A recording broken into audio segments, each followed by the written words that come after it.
तो ये कहानी वहीं से स्टार्ट होती है जहां पर खत्म हुआ था। एमसी बोलता है कि देखो मुझे पता है कि तुम्हें डर लग रहा होगा क्योंकि मैं तुम्हें दुश्मन के साथ जो जाने बोल रहा हूँ, क्यों है ना, पर टेंशन मत लो, जो मैं बोल रहा हूँ ना लिटरली वो तुम्हारी जान बचा लेगा, समझा। और वाइफ से बोलता है कि सुनो ना, एक काम करो, क्यों ना तुम इसे रास्ते का मुआयना करवा लाओ। जिसे सुनकर वो भी यस बोल देती है। लेकिन क्या ये जो बात हो रही थी ना, लीडर को इसका 1% भी समझ में नहीं आया था। तभी हुआंतियान उसके कंधे को धरती है और बूम से लेकर उड़ जाती है, जिसको जाता हुआ अपना एमसी भी मस्त खड़े होकर बस देखे जा रहा था। अब आते हैं बहुत दूर किसी और जगह पर जहां से अपना लीडर निकलने वाला था और यही चीज अपना एमसी उसको बताया जा रहा था कि सच्ची में यार उस रास्ते पर बहुत खतरा है, जिसको देखकर लीडर भी हैरान होते हुए बोलता है कि बाप रे, उसने तो बिल्कुल सच बोला था, साला अपनी बेवकूफ था जो उसकी बातों को नहीं समझ पाया। तभी हमें एक मॉन्स्टर को दिखाया जाता जो कि दूसरे मॉन्स्टर को शिकार करने पर पड़ा हुआ था और फाइनली धड़ाम से मारकर शिकार को कर भी लेता है, जहां पर उसकी गर्दन को टाइट से पकड़कर अपने वेपन से एक जोरदार हमला करता है, जिससे होता यह है कि उसका गर्दन बहुत तेजी से उड़ता हुआ दूसरे मॉन्स्टर के हाथों पर चला जाता है। और ये सारा का सारा कांड पीछे से लीडर और अपनी वाइफ मस्त देखे जा रही थी और यही चीज मॉन्स्टर भी नोटिस कर लेता है। लड़की भी लाइक ओह माय गॉड, अपन तो पकड़े गए। जिसकी बातों को सुनकर लीडर भी डरते हुए बोलता है कि क्या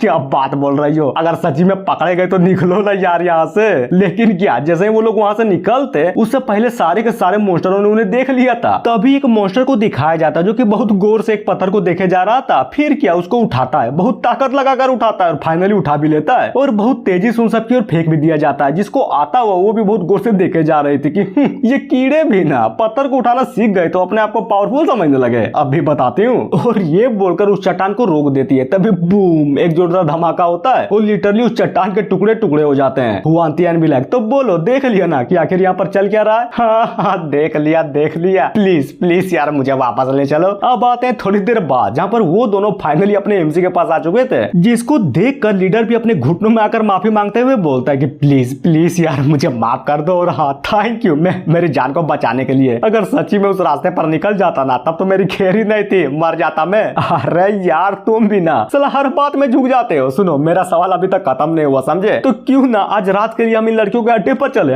सीन चेंज होता है लड़कियों के अड्डे पर, जिसका बाहर वाला पोर्शन कुछ ज्यादा ही खंडर लग रहा था। अब आते हैं अंदर की ओर जहाँ पर सच्ची में यार सुअर पक रहा था। तभी उस पके हुए सुअर को लीडर को दिया जाता है, जिसे देखकर वो भी मैं नहीं खाने वाला, अपन के पास ऑलरेडी एक कुक है समझे, क्योंकि अपन राजा का व्यक्तित्व जो फॉलो करता है। साले ज्यादा नखरे मत दिखा समझा, इसमें जहर नहीं बल्कि ये सिर्फ एक नॉर्मल सा खाना है और मुझे नहीं लगता कि इसे खाने के बाद तुम मरेगा ना, बिल्कुल भी नहीं मरेगा। तभी अचानक से अपना एमसी वहां पर आते हुए बोलता है कि गुड, चलो अच्छी बात है कि तुम दोनों यहीं पर मिल गए, नाइस।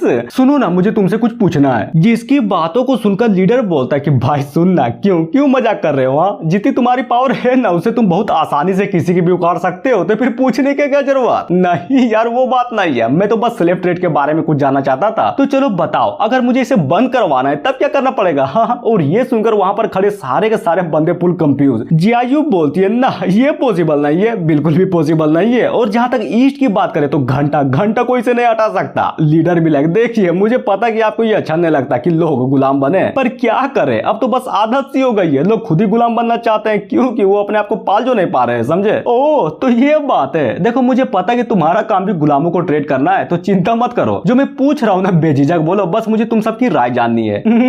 बात तो सही है, किसी की आजादी को छीन कर अपने यूज के लिए गुलाम बनाना ये ठीक नहीं है, लेकिन कैसे रोका जाए चलो कोई आइडिया ही दिमाग में नहीं आ रहा। अगर दूसरी तरफ से सोचूं तो जितने भी स्लेव्स हैं ना वो जरूर किसी छोटी मोटी कंट्री से ही बिलोंग करते होंगे, जिसको बाद में सोल्जर के द्वारा कब्जा लिया गया होगा। और बचे सिविलियन, तो उनका क्या, मजबूरी में तो वो लोग भी अपनी जान को बचाने के लिए गुलाम बनी जाते होंगे। हाँ ये ठीक है, यानी कि हमें यही सब रोकना है। मेन कैरेक्टर, हाँ ये बात तुमने बिल्कुल ठीक बोली, हमें बस लोगों को अवेयर करवाना होगा। और वो हम कैसे करवाएंगे, जी हाँ मैया योजना देकर समझे। क्या काम मैया योजना, लेकिन बप्पा योजना का क्या, उसे क्या देंगे अरे घंटा भी कुछ नहीं देंगे, बस उसे राजा बनने का व्यक्तित्व सिखाएंगे कि निकालो पिस्टल और ढाई से मारो 3 राउंड और मुस्कुराओ। साला इतना मुस्कुराओ कि सामने वाले की भी गांड पड़ जाए।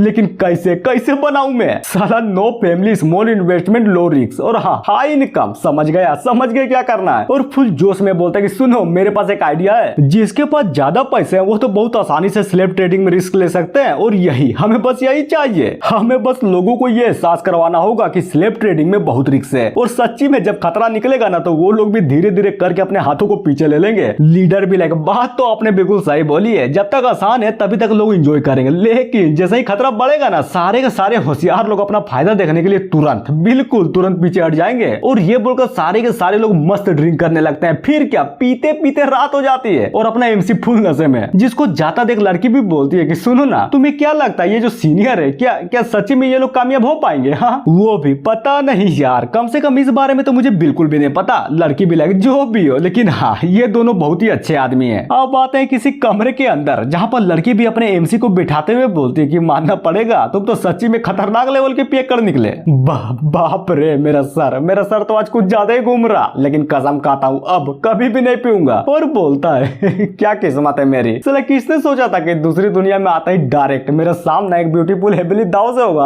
और बाद में शक्तियां भी मिल जाएगी। पर देखो तो मैंने अभी तक उन शक्तियों का यूज भी नहीं कर पाया। बात तो बिल्कुल सही है। क्या तुम्हें याद है जब मैंने तुम्हें वो मेमोरी दी थी, उस टाइम तुम ओवरलोड के कारण मर गए थे। और रही बात पावर की, तो ये बिल्कुल ही उसका उल्टा है। लिटरली में तुम्हारी बॉडी ने मेरी पावर को बहुत ही आसानी से अडॉप्ट कर लिया, मानना पड़ेगा। नाइस। एक मिनट, अभी जिस तरह से तुम बातें कर रही हो ये तुम नहीं, बिल्कुल भी नहीं, बल्कि तुम्हारे अंदर से वो हेबली दाव बोल रहा है, क्यों है ना? बिल्कुल, तुमने बिल्कुल सही बोला। हालांकि मैं कभी भी इस तरह से इंटरफेयर नहीं करती, लेकिन आज बात कुछ अलग है। जिसकी बातों को सुनकर वो भी अपने गालों को थप्पड़ मारते हुए बोलता है तो ठीक है चलो पॉइंट पर आते हैं। और वो पॉइंट ये है कि हमें स्लेव ट्रेड को फिर से रिफॉर्म करना होगा। जिसे सुनकर वो भी बहुत प्यार से बोलती है कि देखो मुझे कोई फर्क नहीं पड़ता और ना ही मैं इन गुलामों के बारे में सोचती भी हूँ, बट अगर तुम्हें लगता है कि ये जरूरी है तब मैं इसे जरूर रिफॉर्म करूंगी। ना, मेरे लिए जरूरी नहीं है, बल्कि मैं तो बस लोगों का उद्धार चाहता हूँ और ये जरूरी भी है। तुम्हें क्या लगता है? लड़की भी लाइक ओह तो ये बात है, बिल्कुल यही बात है। जरा सोचो, लोग तो पहले से ही हेबेस को गरियाते आ रहे हैं, लेकिन अब जब एक हेबेली दाव सबकी मदद करेगा तब क्या होगा? साला इज्जत बढ़ जाएगी हमारी और लोग फिर से हेबेस को पूजने लगेंगे, समझे? तो बोलो क्या बोलती हो? है ना एक मस्त आइडिया। हाँ, जिसकी बातों को सुनकर वो भी सोचते हुए बोलते कि हाँ बात तो बिल्कुल सही है, लेकिन इसमें भी एक बहुत बड़ी दिक्कत है। जरा सोचो, अगर हर बात में स्वर्ग इंटरफेयर करेगा तो ये कहाँ तक सही हुआ? मेन कैरेक्टर सही, इसमें सही की क्या बात है? हाँ? क्या ये वही दुनिया नहीं है जिसमें पावरफुल लोग मिलकर सारे के सारे हेबली दाव के अवतार को मार डाला था? तो फिर चिंता क्यों करती हो? जो गलत है उसको सजा दो, बदले में जो अच्छे हैं बस अच्छे हैं, और क्या। अच्छा तो ये बताओ, जब हेवेंस खुलकर सबके सामने आएगा तब उन कमीनों से इसकी रक्षा कौन करेगा? बस इतनी सी बात। देखो हर आदमी कमीना नहीं होता, समझी? कुछ अच्छे लोग भी होते हैं। जब उन्हें पता चलेगा नहीं कि हेवेंस ने उन्हें कितनी सारी चीजें दी है, तब वो खुद ही उसके प्रोटेक्शन करने के लिए आगे आ जाएंगे। देखो सबसे पहले हम दास प्रथा को खत्म करेंगे। हालांकि ये इंसानों के लिए मुश्किल हो सकती है, लेकिन तुम्हारा क्या? तुम तो एक हेबली दाव जिसकी बस एक वर्ड काफी है इस दुनिया को बदलने के लिए। क्या मतलब है कि बस एक वर्ड काफी है? अरे यार नहीं समझी, मेरा मतलब पनिशमेंट से था। जिसकी बातों को सुनकर लड़की बोलती है कि बेकार, ये पनिशमेंट ना सच्ची में एक बेकार आइडिया है, क्योंकि हेवेंस के अपने नियम होते हैं जिसका उल्लंघन करना अच्छी बात नहीं है, समझे? क्या का उल्लंघन? मेरी जान जरा गौर से तो सोचो, यही सबसे बड़ा नियम है। देखो हर लोग तो पावरफुल नहीं बन सकते ना, हमें बस उन लोगों को सजा देनी है जो इसके हकदार है, समझी कि नहीं? कुछ तो बोल। लड़की भी लाइक क्या बात बोल रहे हो? अगर सच्ची में इस तरह की सजा होती है तो फिर मुझे क्यों नहीं मालूम?